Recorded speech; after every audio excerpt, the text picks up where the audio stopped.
Online presentations. We seem to forget that the world that we live in is more connected than ever before. And in today's, circumstance, they give us an opportunity to open the door to presenting to everybody. And that's exactly why in this week's episode of Master Talk, I'm going to be teaching you the little details and nuances behind presenting when nobody is actually in the room. Hi everyone, I hope you're amazing.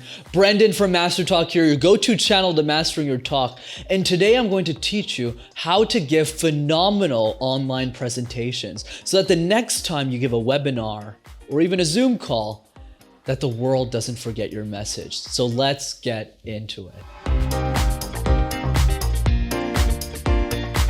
Number one, lock eyes with a lens. Notice how as I'm presenting to you in this video, which is the same thing I would do if this was a webinar, I never deviate my eyes from the lens.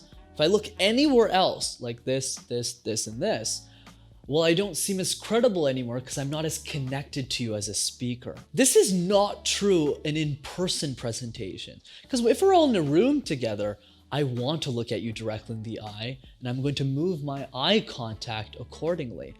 When you're giving a webinar to people, you don't have that luxury.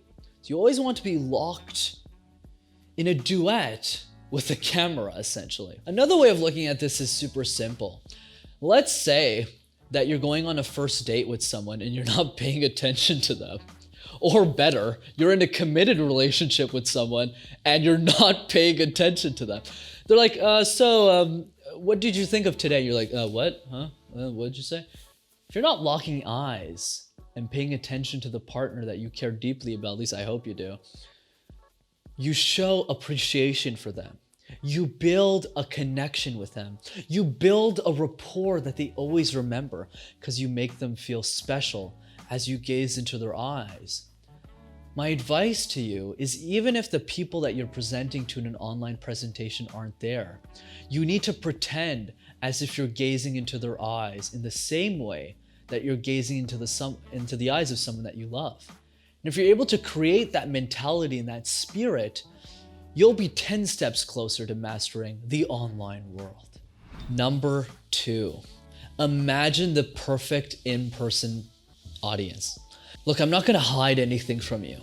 Speaking in front of someone is actually easier than speaking through a camera. The reason is because of accountability.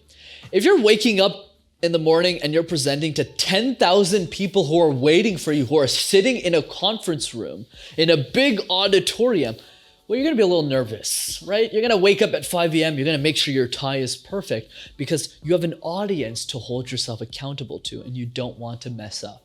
But if you're giving a presentation to 30 people on a webinar and the presentation's at 10 a.m., well, you might say to yourself, should I put my pajamas on? I can be there for like 9:30. Who's gonna know anyways? So there's a lack of accountability there. That kind of ruins the way and how seriously you actually take the presentation. So what does this mean to present to an in-person crowd? It means that even if you can't gauge the reaction of your audience, for instance, if you tell a joke in front of an in-person presentation, you can tell that people are laughing. Haha, that's funny. But when you're sitting alone in your basement, you tell a joke, you actually have to assume that the people on the other side of the screen are actually laughing because you actually don't know, right? You don't know if people are laughing, but you have to assume they do.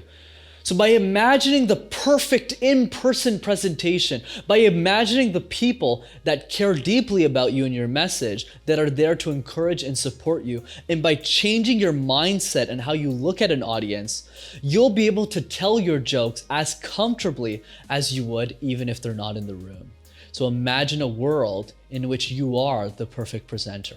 Number three, practice your online presentation offline first. We all know that online presentations are challenging. We don't have someone to hold ourselves accountable to. That's why if you want to ace your online presentations, you actually need to present them offline first.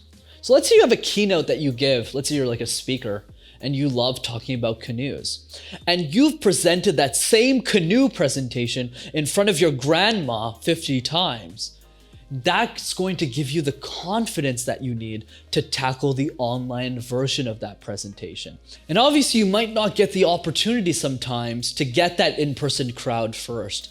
But the message I want you to think about and really realize is that presenting offline, presenting in front of a group that actually is there to support you, that is there to cheer you on, that is there to tell you that your jokes are actually funny, will give you the confidence to say, hey, I've done this 100 times in front of an audience. Even if I'm in my basement, I got my PJs on, I can still present with the same amount of energy, rigor, and enthusiasm that I can, even if nobody's in the basement sitting right next to me.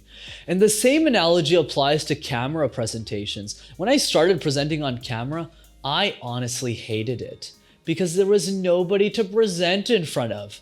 I was alone in my basement, it was lonely, it was draining, and I didn't like it.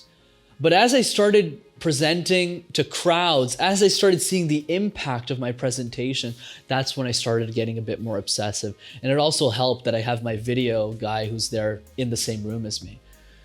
So this means present in a way that everyone loves you, and present offline and get a small group together if you can. At the end of the day, I get it. Presenting online isn't fun, right? It's not something we enjoy doing. But if we realize the impact of what we can do with online presentations, that's what will really give us the incentive to practice. In the last week alone, I've given presentations in the US, Canada, the United Kingdom, and India. And I was able to do that because I didn't have to fly anymore. And the message for you is there's an amazing opportunity that's waiting for you if you learn to master online presentations. So get a bit better on the webcam, and I guarantee you, your message will be heard by that much more people. As always, if you enjoyed this week's episode of Master Talk, smash that like button because it would really help me in the YouTube algorithm. And be sure to also subscribe to the YouTube channel. It would help me out a lot. If you know one person that's struggling with online presentations, send them this video so that they'll be one step closer to mastering the online world. Take care, everyone. Cheers.